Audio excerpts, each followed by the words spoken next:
கடக ராசிக்கு எப்படி இருக்கு? கடக ராசியை பொறுத்தளவுக்கு கால புருஷ தத்துவப்படி 4வது ராசியாக விளங்கக்கூடிய கடக ராசியை சேர்ந்தவர்களுக்கு இந்த சனி பயிற்சி அப்படிங்கிறது, சனி பயிற்சி பலனை சொல்றதுக்கு முன்னாடி கடகராசியோட சிறப்படுத்திட்டோம் அப்படின்னா, காலம் கலிகாலமாகவே இருந்தாலும் கடக ராசி சிறப்பான ராசியாக சாஸ்திரத்தால கொடுக்கப்பட்டிருக்குது. வணக்கம். சனி பயிற்சிக்கான சிறப்பு பலன்களை ஒவ்வொரு ராசிக்குமே பிரத்யேகமாக எப்படி இருக்கும் அப்படின்றத தெளிவான முறையில் கேட்டு தெரிஞ்சுட்டு இருக்கோம். ஸோ நம்ம ராசிக்கு எப்படி இருக்குது, நம்மளை சுற்றி உள்ளவங்களோட ராசிக்கு எப்படி இருக்குது, குடும்பத்தில் ஒவ்வொருத்தரோட ராசிக்கும் எப்படி இருக்குன்ற பலவிதமான கேள்விகள் இருக்கும். அதற்கான பதில்கள்லாம் ஒவ்வொரு நிகழ்ச்சி மூலியமாகவும் ஒரு தொகுப்பாக நீங்கள் கேட்டு தெரிஞ்சுட்டு வரீங்க. அதற்கான விளக்கம் கொடுக்கறதுக்காக நம்ம கூட இணைஞ்சிருக்காரு ராஜயோகம் டாக்டர் கே ராம் சார் அவர்கள். அவர் நிகழ்ச்சிக்கு வரவேற்கலாம். வணக்கம் சார். வணக்கம். சனி பயிற்சி பலன்களை ஒவ்வொரு ராசிக்குமே பிரத்யேகமாக எப்படி இருக்குன்றது பார்த்து தெரிஞ்சுட்டு வரும் சார். அந்த வகையில் கடக ராசிக்கு எப்படி இருக்குது? கால புருஷ தத்துவப்படி 4வது ராசியாக விளங்கக்கூடிய கடக ராசியை சேர்ந்தவர்களுக்கு இந்த சனி பயிற்சி அப்படிங்கிறது, சனி பயிற்சி பலனை சொல்றதுக்கு முன்னாடி கடகராசியோட சிறப்படுத்திட்டோம் அப்படின்னா, காலம் கலிகாலமாகவே இருந்தாலும் கடக ராசி சிறப்பான ராசியாக சாஸ்திரத்தால கொடுக்கப்பட்டிருக்குது. 5000 வருஷங்களுக்கு முன்பாகவே பொதுவாகவே எந்த ஒரு தொழிலாக இருந்தாலும், எந்த ஒரு வியாபாரமாக இருந்தாலும், எந்த மாதிரியான அரசியலாக இருந்தாலும், எந்த மாதிரியான கலைத்துறையாக இருந்தாலும் அதில் அதிக பேர் முன்னணியாக இருக்கக்கூடிய ராசி கடகராசி அப்படிங்கிற விஷயத்தை உங்களுடைய மனசுக்கு எடுத்து சொல்ல மகிழ்ச்சியோடு கடமைப்பட்டிருக்கிறேன். அப்படி இருக்கக்கூடிய கடகராசி பகல் நேர சிந்தனைகளை விட இரவு நேரங்களில் அதிக சிந்தனை இருக்கிறது. குடும்பத்தில் நடக்கக்கூடிய சிக்கல் எதுவாக இருந்தாலும் பின்னாடி வரக்கூடிய சிக்கல்களை முன்னாடியே தெரிஞ்சு அதுக்கு தகுந்த மாதிரி முன் எச்சரிக்கையாக முன் சமயோசிதமாக நடக்கக்கூடிய ஒரு சூழல் கடகராசி இருக்கக்கூடிய சிறப்பாக இருக்கிறதுனால, அப்படிப்பட்ட கடகராசியை சேர்ந்தவங்களுக்கு இந்த சனி பயிற்சி அஷ்டம சனியாகத்தான் அவதாரம் எடுத்திருக்குது. அதாவது சனி பயிற்சி அஷ்டம சனி அப்படிங்கிற அமைப்புல தான் ஆதிக்கம் செலுத்த இருந்துட்டு இருக்குது. உங்களுடைய ராசிக்கு அதிபதி சந்திர பகவானா இருக்கிறதுனால, இந்த சந்திர பகவானுக்கு சனி பகவான் ஒரு சில விஷயங்களை எதிர்மறையா இருக்கக்கூடிய அமைப்புல இருக்கிறதுனால கண்டிப்பாக இந்த அஷ்டம சனி அப்படிங்கிறது நம்ம நிகழ்ச்சியில நிறைய முறை பதிவு பண்ணியிருக்கிறோம். 7.5 சனி அப்படிங்கிறது 7.5 வருஷங்களாக கொடுக்க வேண்டிய ஒரு சில உலக அனுபவங்களை அஷ்டம சனி 2.5 வருஷங்களுக்குள்ள கொடுக்க வேண்டிய நிர்பந்தம் இருக்கிறதுனால கொஞ்சம் கடுமையான சூழல் இருக்கும் அப்படிங்கிற விஷயத்த இந்த நேரத்தில் பொறுமையாக சொல்ல கடமைப்பட்டிருக்கிறேன். அதாவது எப்படி இருந்தாலும், நீங்கள் எவ்வளவு பெரிய அதிகாரத்தில் இருந்தாலும், எவ்வளவு அறிவுள்ளவராக இருந்தாலும், ஒரு சில சந்தர்ப்ப சூழல்கள் உங்களுடைய நிலைமையை தடுமாற செய்துவிடும் சொல்லுவாங்க இல்லையா, அந்த மாதிரி உங்களுடைய வாழ்க்கையில் சிறு சிறு தடுமாற்றங்களை கொடுக்கக்கூடிய அமைப்புல தான் இந்த அஷ்டம சனி இருக்குது அப்படிங்கிறத நான் அமைதியாக சொல்ல கடமைப்பட்டிருக்கிறேன். நீங்கள் எவ்வளவுதான் அறிவாளியாக இருந்தாலும், திறமைசாலியாக இருந்தாலும், பணமுள்ளவராக இருந்தாலும், செல்வாக்குள்ளவராக இருந்தாலும், இந்த உலகத்துல தோல்வி அப்படிங்கிற விஷயத்தை உங்களுக்கு புரிய வைக்கக்கூடிய சனியாக அஷ்டம சனி இருந்துட்டு இருக்கும். என்னை பொறுத்தளவுக்கு வாழ்க்கையில வெற்றி வெற்றி அப்படின்னு தொடர்ந்து வெற்றி பெற்றவருக்கு அந்த அளவுக்கு அனுபவம் இருக்காது. தோல்வி அப்படிங்கிற விஷயத்தை சந்திச்சு அதுக்கப்புறம் வெற்றி கிடைச்சது அப்படின்னா அந்த வெற்றி தான் நிலையான வெற்றி அப்படிங்கிறத அனுபவ ரீதியாக நீங்களும் உணர முடியும். அந்த மாதிரி அனுபவத்தை கொடுக்கக்கூடியது. உங்களுடைய வாழ்க்கையில என்னதான் வெற்றி இருந்தாலும் அந்த 100 வெற்றிகளுக்கு கிடைக்காத, 100 வெற்றிகளுக்குள் கிடைக்காத ஒரு சில சித்தாந்தங்களை ஒரு தோல்வி புரிய வைக்கக்கூடிய, பல 100 விஷயங்களை புரிய வைக்கக்கூடிய அமைப்புல இந்த அஷ்டம சனி இருக்குது அப்படிங்கிறதா ஆரோக்கியமான விஷயம். ஆரோக்கியம்னு பார்க்கும் பொழுது தேவையில்லாத உடல் ரீதியான சங்கடங்கள் ஏற்படுறது, தேவையில்லாத தாமதம் ஏற்படக்கூடியது, எந்த காரியம் எடுத்தாலும் தடை ஏற்படக்கூடியது. நீங்க நல்லது சொன்னால் கூட உங்களோட நட்புல உள்ளவங்க கூட இது நல்லதுன்னு எடுத்துக்காம எதிர்மறையா புரிஞ்சுக்கக்கூடிய ஏடாகூடமான எண்ணங்கள் வந்துகிட்டு இருக்கிறது.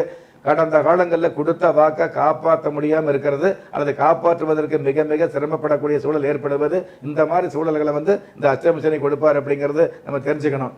என்னதான் தாயும் பிள்ளையும் ஒன்றாக இருந்தால் கூட வாயும் வயிறும் வேறு என்ற சூழலை புரிய வைக்கக்கூடிய அமைப்புல தான் இந்த அஷ்டம சனி இருந்துட்டு இருக்கோம். வாழ்க்கையில கஷ்டம் அப்படிங்கிற விஷயத்தை புரிய வைக்கக்கூடிய, அதிர்ஷ்டம் அப்படிங்கிற விஷயத்துக்கு நம்ம ஆவலா இருந்தால் கூட கஷ்டம் அப்படிங்கிற விஷயத்தை கடுமையாக புரிய வைக்கக்கூடிய அமைப்புல தான் இந்த அஷ்டம சனி இருந்துட்டு இருப்பாரு. என்னை பொறுத்தளவுக்கு இந்த கஷ்டம் அப்படிங்கிற விஷயத்தை நினைச்சு கவலைப்பட்டு பயப்படாம எவ்வளவு கஷ்டம் வந்தாலும் பார்த்துக்கிறார் அப்படின்னு எதிர்த்து நினைங்க அப்படின்னா அந்த கஷ்டம் கூட அதிர்ஷ்டமாக மாறும் அப்படின்னு திரும்பவும் சொல்றேன்.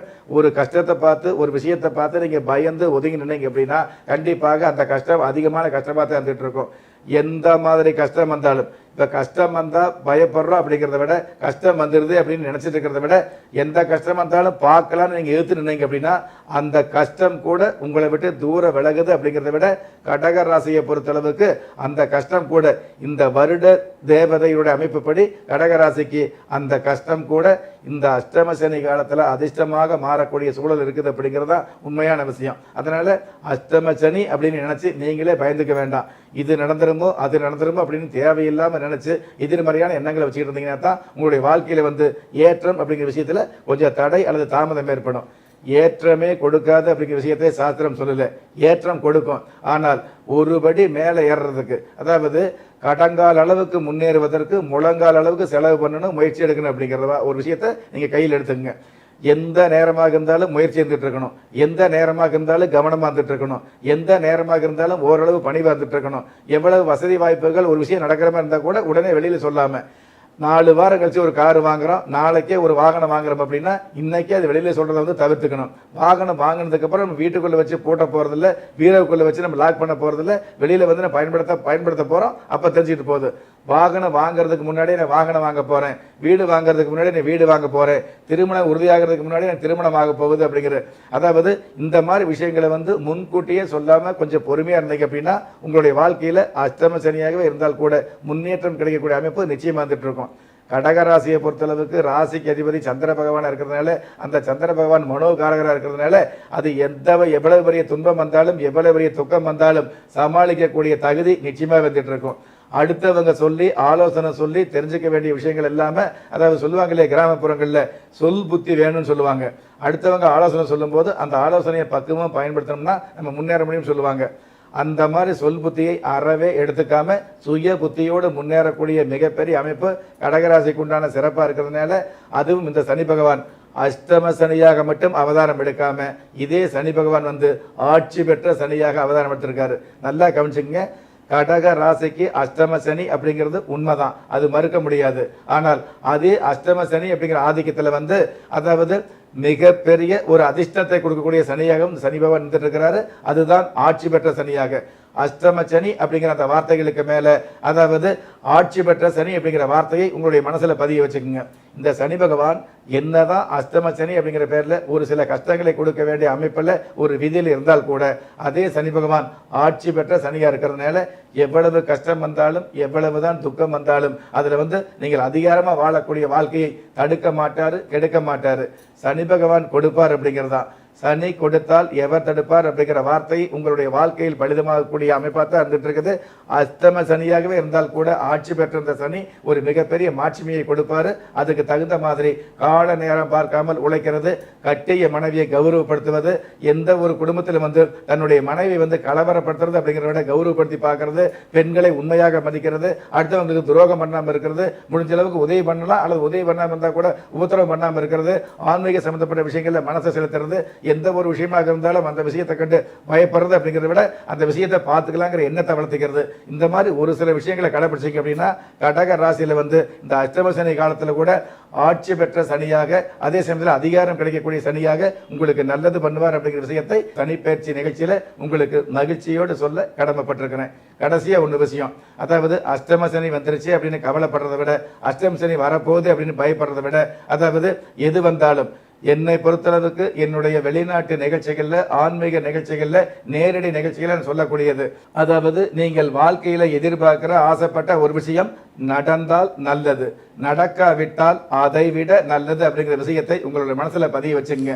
அஷ்டம சனியாக இருந்தாலும், ஏழரை சனியாக இருந்தாலும், எந்த சனியாக இருந்தாலும் உங்களை பாதிக்காது, பாதிக்கவும் முடியாது. திரும்பவும் சொல்றேன், ஆசைப்பட்ட ஒரு விஷயம் நடந்தா நல்லதுதான், ஆனால் நடக்காம போச்சுன்னு வைங்களே பயப்படக்கூடாது. அது நடந்தால் நல்லது, நடக்காவிட்டால் அதை விட நல்லது அப்படிங்கிற மனப்பக்குவத்துக்கு வந்துருங்க. இந்த அஷ்டம சனி கண்டிப்பாக உங்களுக்கு அதிர்ஷ்ட சனியாக வளம் கொடுக்கும் அப்படிங்கிற விஷயத்தை என்னுடைய அனுபவ ரீதியான உண்மையாகவும் கடக ராசிக்கான நன்மையாகவும் எடுத்து சொல்ல கடமைப்பட்டிருக்கிறேன். ஓகே சார், அடுத்தபடியாக கடக ராசிக்கு என்ன பரிகாரங்கள் இருக்கு சார்? கடகராசியை பொறுத்தளவுக்கு சனிக்கிழமை நாளில் காலையில் ஏதாவது ஒரு கோயிலுக்கு போகிறது நல்லது. அதாவது ஆண் தெய்வத்தை கோயிலுக்கு போகிறது நல்லதாக இருக்கும். காவல் தெய்வமாக இருந்துட்டு இருக்கலாம், ஆஞ்சநேயர் தெய்வமாக இருக்கலாம், அல்லது பிள்ளையாராக இருந்துட்டு இருக்கலாம். இந்த மாதிரி தெய்வத்துக்கு வந்து காலை நேரத்தில் தெய்வ சன்னதிக்கு போய் உங்களுடைய வேலை அர்ச்சனை பண்ணுறது நல்லது.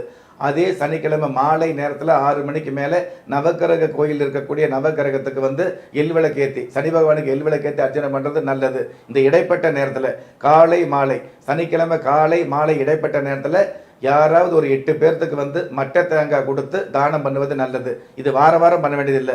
மட்டை தேங்காய் அப்படிங்கிறது சனி பயிற்சி ஆரம்பித்து 3 மாதத்துக்குள்ள 90 நாட்களுக்குள்ள ஒரே ஒரு சனிக்கிழமை 8 பேருக்கு மட்டை தேங்காய் கொடுக்கறது. வெறும் மட்டை தேங்காய் கொடுக்கறது மட்டும் இல்லாமல் ஒரு 8 கிலோ அரிசி, ஒருவருக்கு ஒரு மட்டை தேங்காய் ஒரு அரிசி 1 கிலோ அரிசி, இதே மாதிரி 8 பேர்த்துக்கு 8 மட்டை தேங்காய் 8 கிலோ அரிசி கொடுக்கறது நல்லதாக இருந்துகிட்டு இருக்கோம்.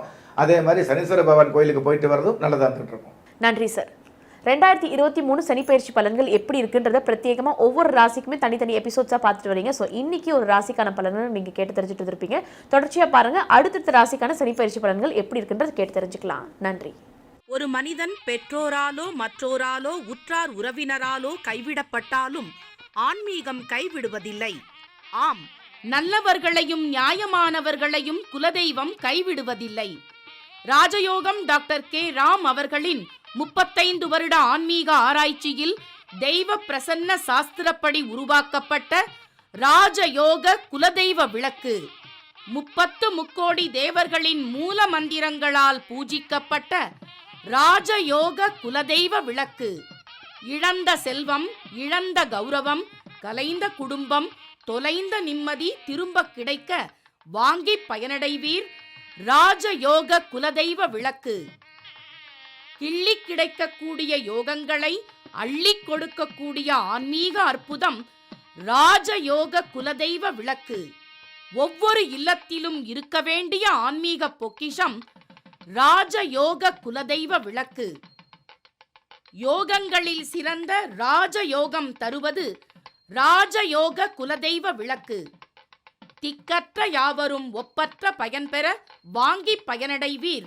ராஜயோக குலதெய்வ விளக்கு.